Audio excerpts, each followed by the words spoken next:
what's new with our software, and then we'll break things up. So, as you know, we have two versions of our software. We're transitioning probably about the next 12 months. We'll be probably doing exclusively updating version 10, the .NET version. So we've been doing development, parallel development in both platforms, and we'll let you know when it's time to make that transition. Just some general things. We make 100 changes a year, and we increased the user limit to 400 people. That's apparently something that's hit with Ag Compass, 400 users on the system. Better printer control for, and that goes along with big cloud installations. Let's see. We've added a warning if you change the invoice number, which is really handy. It just pops up. We're trying to save you from creating issues and errors. One of the things that I think we need to really point out is this something that when Mike came on board at working with some of our clients, they said, it really doesn't make any sense. Right now we do auto-reversing journal entries, but it's the next business day, next calendar day. Well, you can set it so it's the first day of the month, next month. So you can make a reversing entry the 15th, and the other side of the entry is created the first day of the next month. So that's controlled through a preference. And if you got any questions, go ahead and stop me as we go along. There's a new preference that's really cool. I understand that John had asked for it. And basically, you set this up. If you're, and I always have this trouble when I'm working somebody else's books, trying to find the accounts they've got 300 accounts. I'm trying to find them. Well, this preference allows you to start typing the description. I know it's for fertilizer, but I don't remember what the fertilizer is. It's like F-E, and there's a fertilizer. And so it'll sort through that, and then you can also put numbers in, and it will sort on numbers. But it starts looking for the description, and it's just a time saver like me. Don't remember what the account codes are, and that's set as a preference. And this is all on the website, so you can review it. And Paul will add it to the online documentation when we bring out the next version. That's some more reversing entry issues. So one small change is we change the default. If you're deleting the entire entry to no rather than yes, and it's late at night, and you didn't mean to hit this key. And you didn't mean to hit it again, and it's defaulting a yes and deleted the entry. So now it gives you one more pause here. So let's keep from making that deleting the whole transaction. We've expanded on intercompany transaction entries. How many have used our intercompany function between entities? That's really growing. Well, one of the things that happened is the group codes. Or project codes are getting truncated, and it was really hard to see them on the screen. So we've changed that screen so it's a little easier to read. This is the original entry, and it says I've checked it as great offset, and it's popped up this on the other entity before I save it. So it's a nice feature to be aware of. We've also taken a repeat function on the long description. So you type in each record in a transaction allows a 400-character long description to store it, and if you're looking at a transaction, see it's yellow, it means you've used a long description, so you pop up and see what that is, view it, and we've taken the default function so it doesn't try to repeat the prior long description. Void check, you can sort on check numbers. If you want to avoid a check, go search for the check numbers. And add some more features to accounts payable. We've got an option to sort by, to print checks and invoices sorted by vendor rather than by check or check number. And we've added this date cash exchange report, which is really cool. I think Cheryl will be talking about that tomorrow. That shows the net balance on a adjusted cash basis every day. So if you're out of balance on date cash exchange, you just, rather than going in and opening up the trial balance for this month and then keep slicing that report smaller increments, it just shows what the balance is every day. And then you can actually see the individual transactions underneath that. So this day is out of balance by that $1,500. We included more detail on the remittance report on the ACH. Is anybody using that in this group? The paying bills to the ACH? It's yeah, it is.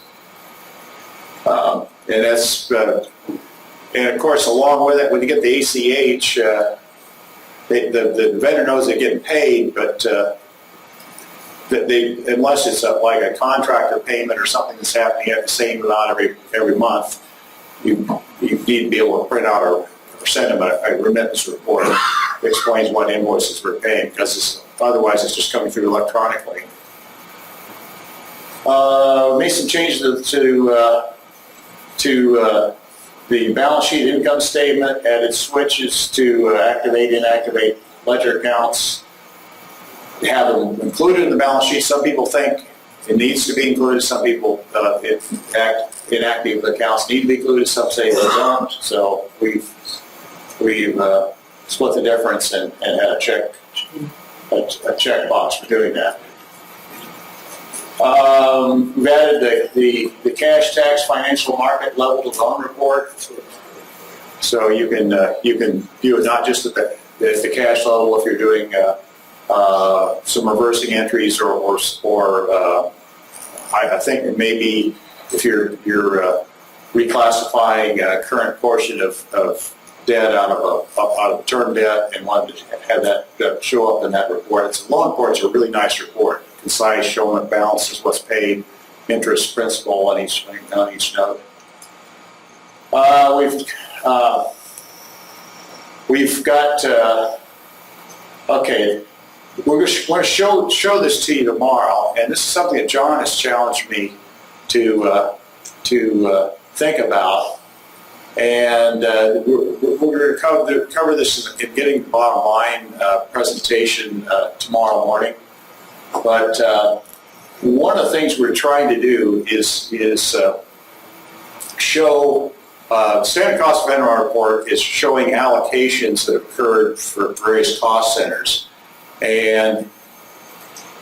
but at the end of the day, this shows how much of each account or service center was allocated. Instead of just saying this was for combining, it's showing the machine hire and diesel, and it's really quite amazing what this does. And it looks like just a standard balance, but these entries were not posted to these centers, and this gives a ability to give a per unit historical record about what my fuel cost is per acre, not just dividing my fuel account by all the acres, but actually what was actually used for each activity. This one has to be crop planting, showing how much was used, and I can also get a breakdown on per gallon per hour basis.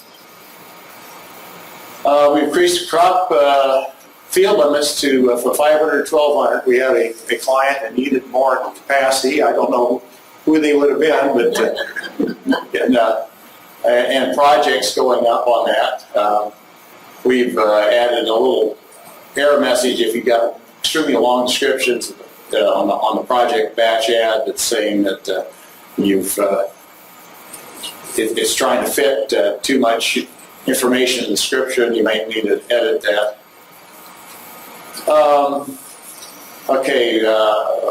Made some changes to crop audit, the cost analysis report, and one of the things that's another significant thing that we've done, and this is based on, I think it was GSC that actually got us going on this. Jenny had us going to FIFO. So we've got a switch now if you want your inventories valued in FIFO. Otherwise, we are using weighted average. So you go to preference and say, this is for crops or feed inputs.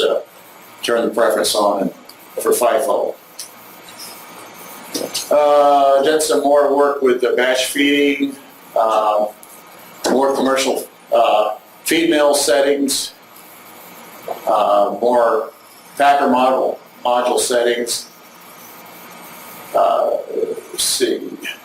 Some more switches in the drug ingredient summary report, regrouping by feed class, doing some things for our parts inventory module, which is some of our clients have, and then also FIFO on feed and livestock inputs. Smart feeder, we've got on the open and closed group report, there's a built-in bar, line, and area charts. Just click on the tab, and it has limited options of what you can see, but display values. And we can we allow sources, be able to track sources on our death loss by week report, which is an optional analytical report that tracks. This is also this report is also in our dashboard. We'll be showing you tomorrow. In our smart feeder and life cycle planning budgets, be able to track multiple inventories of animals in the same center, showing projected weights and feed consumption by week. So this one here is by phase of feed and weight. So it's going from this week, and week 3 is 181, week 4 184, week 5 204. And you can get an inside look at what's going on with groups. Let's see, months of detail for smart feeder. We got that, took it up to 72. We've got a new project we're working on our farm trust manager module. I have to give a tip to the two farm management companies here. This is mainly targeted to investor groups that are buying farmland and need to be able to manage properties. It's a lot more detail than what's a typical farm management firm, but it's sitting out there. And one of the things that we've been very blessed to have Mike joined us last year. He was visiting. He wasn't an employee yet.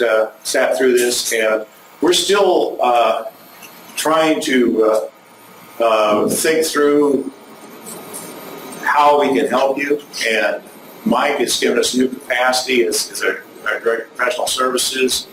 Also coordinating with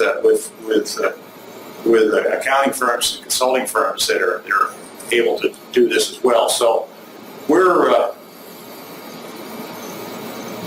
not just technology. We're helping with implementation and help you configure the system. And then even with best intentions, people get behind, and so we're there to help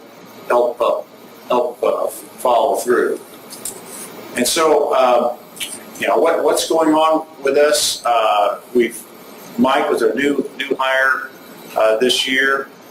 And we're going to fill a couple of other positions this fall, and we're looking one in programming and one in sales, and So we're trying to grow and make sense. I'll show you the next slide. Could be a new home. How many of you have been to our prestigious world headquarters?